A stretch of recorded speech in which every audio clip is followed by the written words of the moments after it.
Welcome to Under the Wing Helmet. I'm Kyle Simmons. This is Thomas Guynes. So, in week 4, the Wolverines defeated Maryland 34-27 at the Big House last Saturday. Blake Corum set a record big game, 30 carries, 243 yards, 2 touchdowns. J.J. McCarthy he went 18 for 26 for 220 yards and 2 passing touchdowns. So, I guess we going for the last few weeks, we've been talking about they've been doing what they're supposed to do. They're, beating the teams they're supposed to beat, big blowouts. We don't really know what to think of the team yet. So, well, really, we thought the big test was going to be this week versus at Iowa, but it seems like the test just came against Maryland. So, what do you think? Where do you think we are right now, Thomas? I don't know if that was really a quote-unquote test more than us working the kinks out. And so what I mean by that is that when you look at the first half and you watch how we played that game, we just seem to be out of sync. And, the commentators spoke upon that. They definitely picked that up.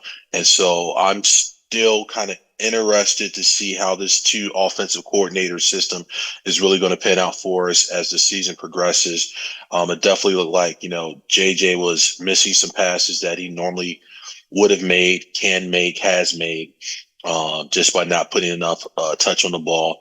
From that also as well, I thought our defense looked a little bit out of sorts when we got ready to, get those short yardage stoppages that we're used to getting. It seemed like Maryland's offensive line was definitely winning that battle up front.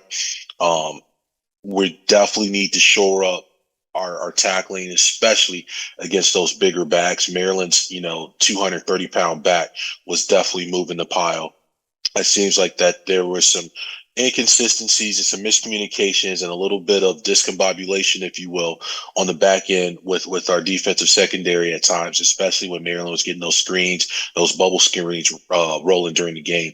So there's definitely work to be done now on the plus side of things, which is what I wanted to see was how were we going to react to that level of difficulty, if you will, as far as were we going to be able to bounce back? Were we going to be able to look inward? Were we going to be able to right the ship when we had a little adversity our way?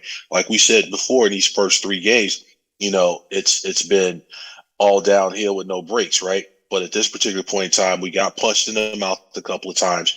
Maryland just didn't come in here and roll over for us. We had to go earn that win. So we had some, really good performances. I love Blake Corum's vision, especially like on that 4th and 1 when he bounced it outside on the left side of the line of scrimmage and took it to the house. Those are the sorts of things that are going to get you into the postseason, right? The other caveat behind it is, too, I'm looking at JJ's ability to, as a quarterback, as an offensive lineman, if I give you 5 seconds of pass pro, I've done my job. Obviously, I want to give you all day, but as I've said time and time again, the other guy that I'm playing against, he's on scholarship too, right? So if I'm able to give you anywhere from 3.5 seconds to 5 seconds, that ball should be out. So one of the sacks in which we took where in the north end of the end zone, they brought an extra guy. Blake picked this guy up. Blake left his feet. Great block. Bought us some more time. But because Blake left his feet, it allowed that defender to get up. JJ hasn't made up his mind as of yet. Am I going to pass the ball or am I going to run it? Stood in the pocket. O-line up front, still doing their job. JJ gets hit from the blind side. So we have to make sure that JJ understands the timing of it all. You're not going to make a big play every time you touch the ball. We have to take what the defense is giving us. We have to work within the confines of the offense and just be smart. We all know that you're the Ferrari, right? But at the same point in time, too, you can't be on the Autobahn all day. Sometimes you got to do a little city driving. And with that being said, we got to come to the stop sign and come to a complete stop. You got to hit those yields. You got to turn your turn signal on. So, and the metaphor in which I'm using is you have to manage. You have to be smart in what we're doing and taking care of the ball. There's going to be times where we're going to be able to get back on the Autobahn and go ahead and dial it up, and you get to run wide open. We're all looking forward to that, but we all know that that's not 4 quarters of football. That's not 4 quarters of quality football in the Big Ten. So with that being said, manage, take care of the ball, continue to be who you are. This is what we want. But at the same point in time, to understand every play is not going to be a home run. Sometimes we got to just settle for the single. Sometimes we got to settle just for being walked. And sometimes you got to just settle, hey, I'm just going to just go ahead and hit this foul ball and come back for the next pitch. So, like you said, Maryland didn't roll over. They played a good game. So are we sleeping on Maryland? Because I feel like a good Maryland team is good for the B1G overall. Are we kind of sleeping on them? What do you think? I don't think we were sleeping. I mean, Maryland came in, with a lot of athletes. Maryland's offensive line, in my opinion, had a hell of a day. Definitely showed us some inadequacies within our defensive front seven, the way they were moving the ball, especially on the run, especially on the short yardage. Obviously, before their quarterback got hurt, he was doing his thing. They seemed in rhythm, and I don't know if that kind of goes back to what I was saying before with our coordinators, because again, on the defensive side of the ball, for us, when Maryland was in, we seemed a little bit out of sorts, like the defensive calls weren't coming in soon enough. Guys were out of position. On the offensive side of things, we just couldn't really get anything clicking. We had a couple of big plays, some chunk plays that kind of got us started. So once we kind of got in our rhythm a little bit, the game settled down and we kind of started playing some Michigan football. But, Maryland has always just been Maryland, and nobody really wants to give these guys the level of credit that they deserve. I think that their coach is doing a great job as far as recruiting. The transfer portal has been huge for those guys. And again, I think within the next season or two, they're definitely going to be making some noise. Yeah, and I wanted to just talk about Blake Corum for a second. He's got nearly 500 yards, 9 touchdowns. I think he's averaging over 7 yards a carry. And I know it's been against, weaker competition, but nonetheless, especially after last week's game, he's starting to really look like a true Michigan workhorse. So what do you think about Blake so far? I'm loving what Blake's bringing to the table. He's bringing maturity. He's bringing leadership. He's bringing toughness. He brings a wealth of athleticism and talent. Definitely reminds me of a more battering type Mike Hart. Same sort of physique, maybe not that blazing breakaway speed, but fast enough speed. Good vision. Good patience in the hole, waiting for the holes and the opportunities to open up, sets up his blocks really well. The only other thing which I'm looking at with Blake is I don't want to run or ride him too hard. It's a lot of football left to play.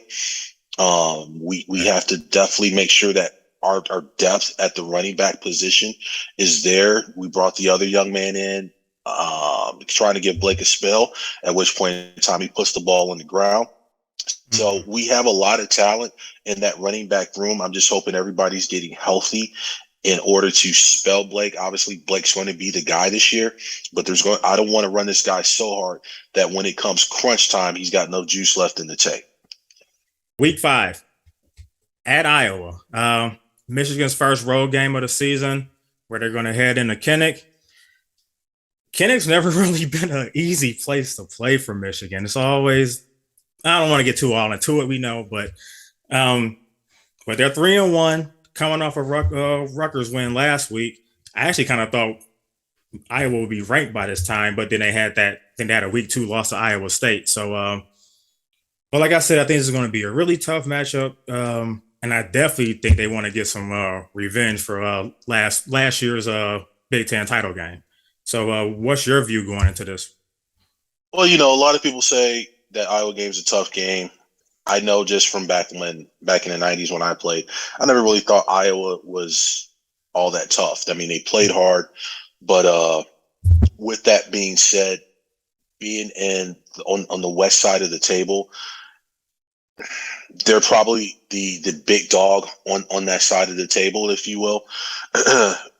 And to your point, wanting to get a little get back after the Big Ten championship game, They have a wealth of veteran leadership on the defensive side of the ball.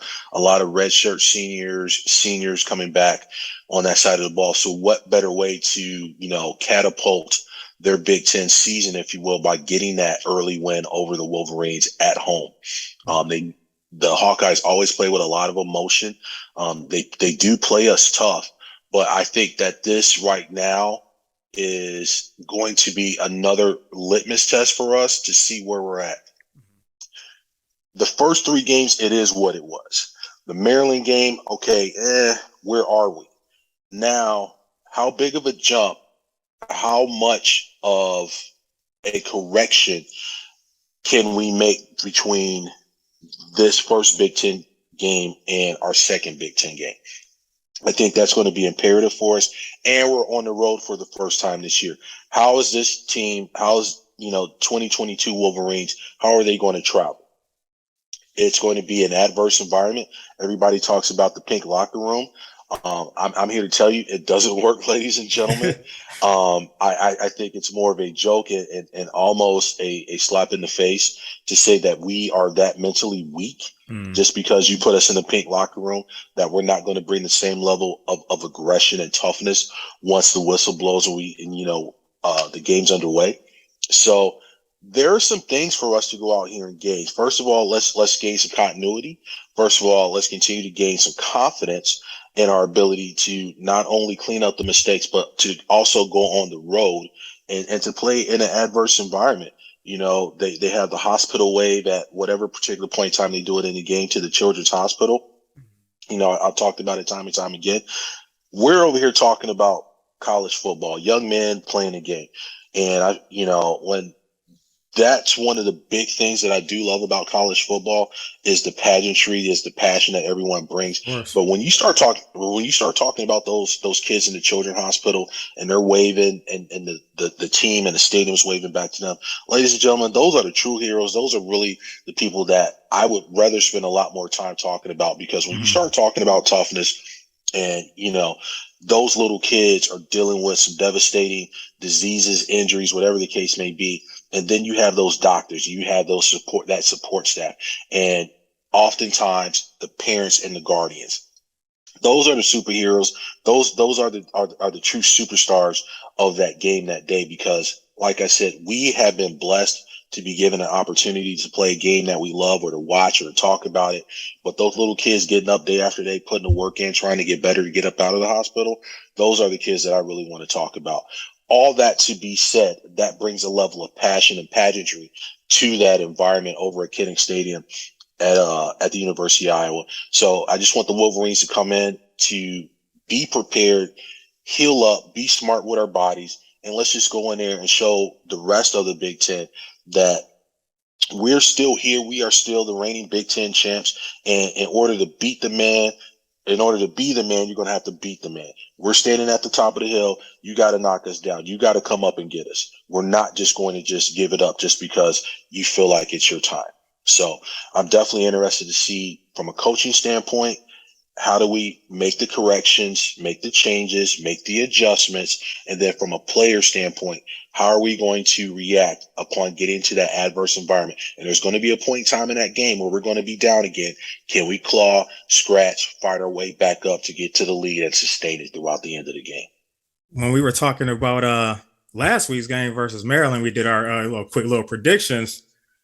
Rob was like 24 for Maryland. I think we both kind of jumped back a little bit. It was like, you think they're going to give up that many points? And he actually was quite close to it. So what do you think about this week? You got to give us a prediction, man. What does Thomas got?